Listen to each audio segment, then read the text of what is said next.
We're just hours away from OU officially becoming a member of the SEC. So, what's a good word to describe OU softball's run in the Big 12? The first word that comes to mind for me is dominance.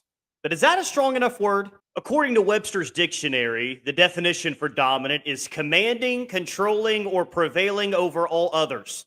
The dominant culture, very important, powerful, or successful.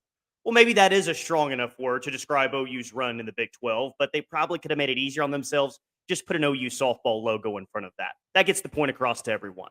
The reason why dominant is such an accurate word to describe OU in the Big 12 is because they've absolutely owned the conference since its inception in 1996. This isn't based in opinion, this is based in fact, and I can highlight some incredible numbers to really highlight the dominance of OU since 96 in this league. Let's start with regular season titles. OU won 15 of those, meaning there were more years they did win the Big 12 regular season titles than years they didn't win the Big 12 regular season titles in 28 years in the conference. Absolutely insane. Now, let's talk about Big 12 tournament titles. And yeah, you guessed it, OU owned that too.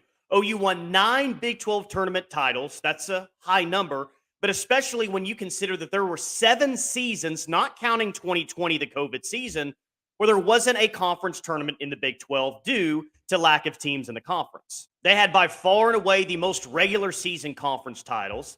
They had by far and away the most Big 12 tournament titles as well, with their 9, the next closest with the Texas Longhorns with just 4. So combine regular season and Big 12 tournament titles, and that equals 24 overall championships for OU softball. The next closest, Texas with just 9. So, yeah, we judge things these days based on championships, and Oklahoma won by far and away more than anyone else in the conference, and frankly, it wasn't even that close. In fact, OU's dominance in softball can go toe-to-toe with pretty much any other program the conference has seen in the past 28 years, and that's not with just conference championships. How about national championships, with OU winning all 8 of their titles since 2000? So I could probably just show you the overall titles between OU and the rest of the field and call it good, call it a day, and end the video.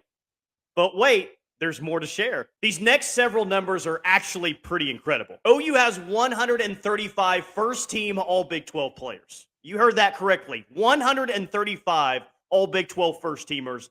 That's number 1 by an insane margin. If that's not impressive enough, OU has 16 Big 12 Player of the Year awards. 16.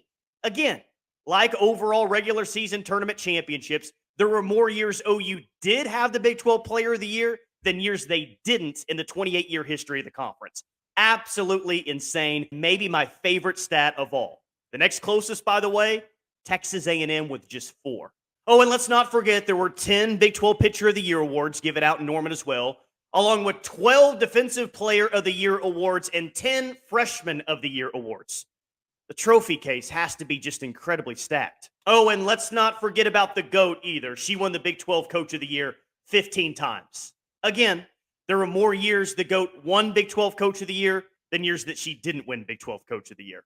And it probably won't surprise you when I say that OU has a winning record over every single team, formerly or currently in the conference. Some of the highlights include a 108-72 record against Oklahoma State, a 60-27 record over Texas, and wait for this one, 78-7 mark over Texas Tech.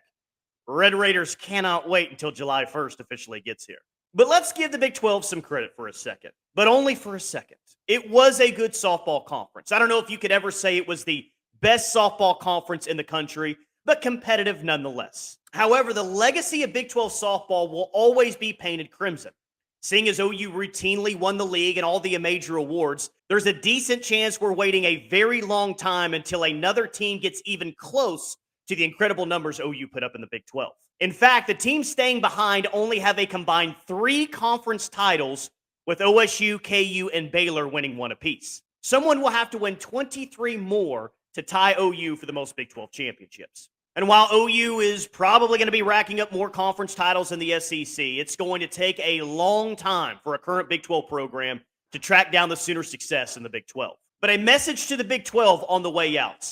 This is so long and goodbye. Thank you very, very much for all the trophies. We appreciate it. And maybe we'll see you sometime soon in the postseason, be it a regional, Super Regional, the Women's College World Series. But the results will still be the same. This conference has been painted crimson for several years, and the color crimson will continue to own you in the years to come. In a message to the SEC, we have but just one question. Are you ready?